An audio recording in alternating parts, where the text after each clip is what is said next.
Olá, aluno, olá, aluna do curso de licenciatura em Educação Física da Univasf. Sou o professor Álvaro Millen, aqui com você para gravar mais essa videoaula, do segundo módulo, a primeira videoaula do segundo módulo da disciplina Jogos e Cultura Popular. A gente vai estar abordando aqui a questão dos jogos e brincadeiras e o desenvolvimento infantil. Nas videoaulas do outro módulo, do primeiro módulo, a gente abordou mais especificamente a questão do desenvolvimento infantil, nas fases do desenvolvimento. Terminamos lá com as fases do desenvolvimento do Piaget. Falamos das fases, a sensório-motora, pré-operatória, operatória concreta e operatória formal. Agora, como eu avisei, a gente vai trazer essas questões dos jogos e brincadeiras pertinentes, adequados para cada fase do desenvolvimento. Nessa videoaula a gente começa com o primeiro grupo, que é a questão do brinquedo simbólico. E antes de entrar no brinquedo simbólico propriamente dito, a gente vai falar um pouco ainda sobre a formação do símbolo, e depois do brinquedo simbólico, tá bem? Então, a formação do símbolo, entre o primeiro e o segundo ano de idade, ainda bem novinhas, as crianças já passam a dispor de um novo recurso, exclusivo da espécie humana, um recurso de interação com o mundo, que é o símbolo.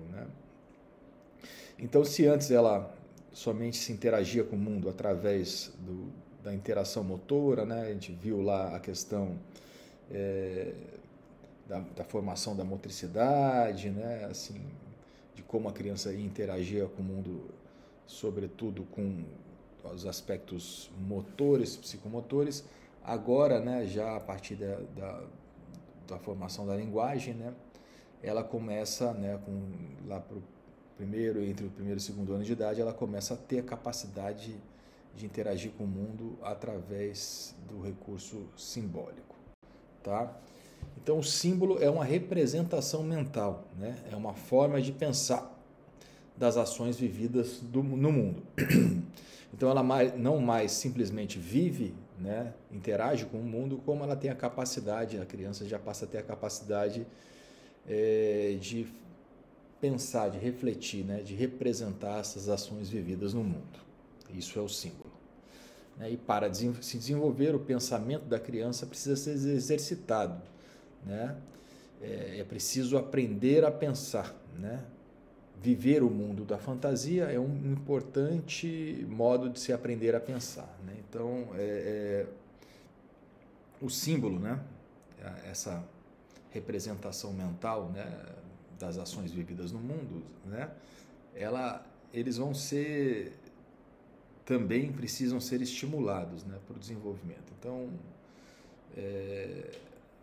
pensar, refletir as representações vão ser desenvolvidas a partir justamente do mundo da fantasia. A criança não vive o mundo da fantasia à toa. Há uma lógica do desenvolvimento para isso. Ela ter que fantasiar as coisas ajuda ela a ser desenvolvida. Então, o acesso ao símbolo é o mesmo que dizer que a criança tem acesso às representações mentais de suas ações. Nessa fase, a criança já é capaz de imaginar, é capaz de refletir e é capaz de raciocinar. Então, isso tudo vem junto com a formação do símbolo e precisa ser estimulado. Desculpa. Durante o ato de imaginar, nada se interpõe à fantasia infantil. Assim, ela pode imaginar aquilo que ela quiser. Se ela imaginar que está indo à Lua, fazendo uma viagem à Lua, ela pode ir à Lua, no mundo da fantasia dela. Mas durante a ação corporal que acompanha o ato de imaginar, verifica-se uma busca de ajustamento ao mundo exterior, uma espécie de acomodação. Para Piaget, a inteligência é um recurso de adaptação ao mundo.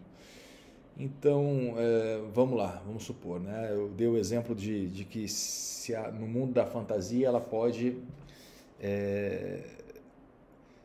viajar para onde ela quiser, ela pode ir à Lua, se ela quiser, ela pode pegar um foguete e ir à Lua, mas na ação corporal que acompanha essa fantasia, ela precisa ter um ajustamento, uma relação com o mundo exterior. Então, se ela vai à Lua, né, no mundo imaginário dela, ela precisa de um foguete. Né? Esse foguete pode ser um objeto, alguma coisa que está no mundo concreto. Né? Então, ela vai precisar ter essa relação entre a fantasia e o mundo concreto, né? Que para poder fazer o recurso da inteligência se adaptando ao mundo, né? E desenvolvendo a inteligência da criança. Então, né, já pensando agora, né, na questão do brinquedo simbólico, né, como a criança precisa dos estímulos, né, para poder desenvolver todos os aspectos que estão relacionados ao simbólico, né, à formação do símbolo, né, como a gente falou, né, imaginar, refletir, raciocinar, estão juntos aí com a formação do símbolo, né? Então, esses estímulos podem ser realizados através de jogos e brincadeiras. Esse é o propósito, né, que a gente está trazendo para você, para poder compreender a importância, né, dos jogos e brincadeiras nessa fase e que tipo de jogo e brincadeira é importante para essa fase, para o desenvolvimento do símbolo, tá?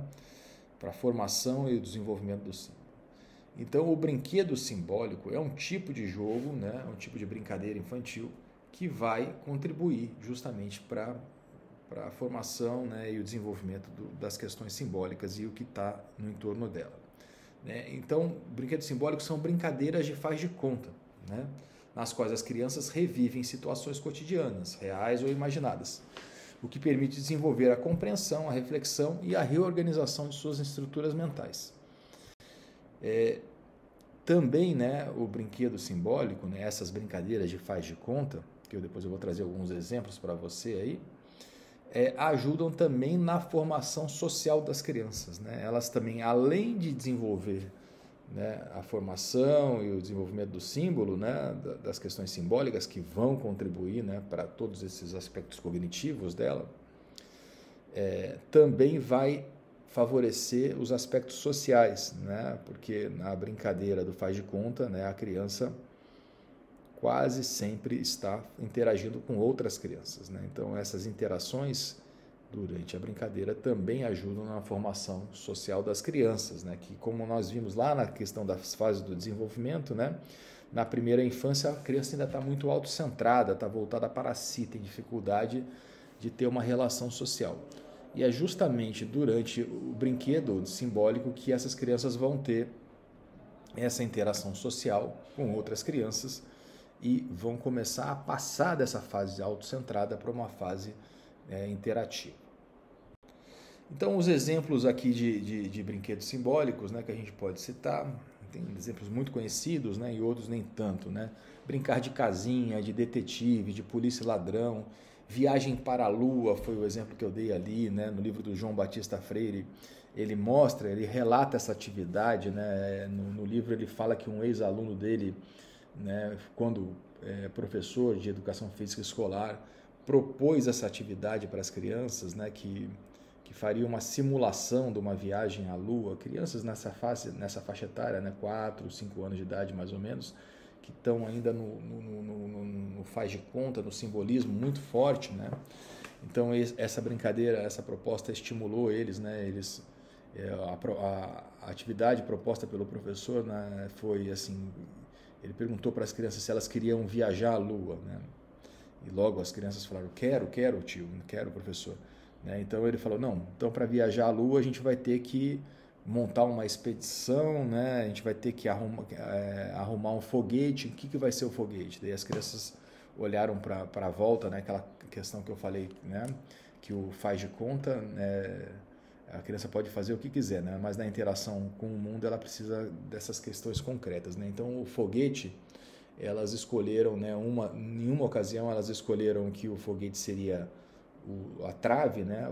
O gol do futebol ali da quadra que estava ali, então foram todos para dentro da trave ali, entraram dentro da trave, né, ficaram embaixo da rede e como se estivessem entrando no foguete, foram à Lua, né, e depois eles relatam como é que foi a experiência, chegaram na Lua. Então toda a aula estimulando, né, essa viagem, né, esse faz de conta, esse simbolismo, né, foi em volta dessa viagem à Lua, né? Mas tem muitas outras, né, atividades, brincando de trânsito, brincando de circo, esconde-esconde, né, que tem relação com a imagem corporal, jogo dos opostos, né, que apesar de não provocar, né,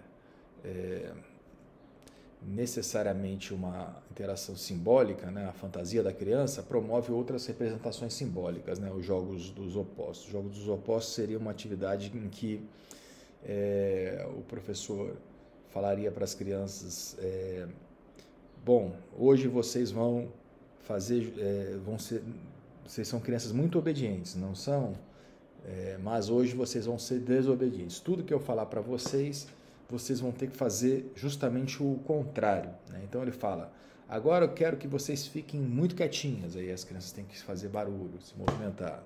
Agora eu quero que vocês fiquem em pé, aí as crianças têm que sentar.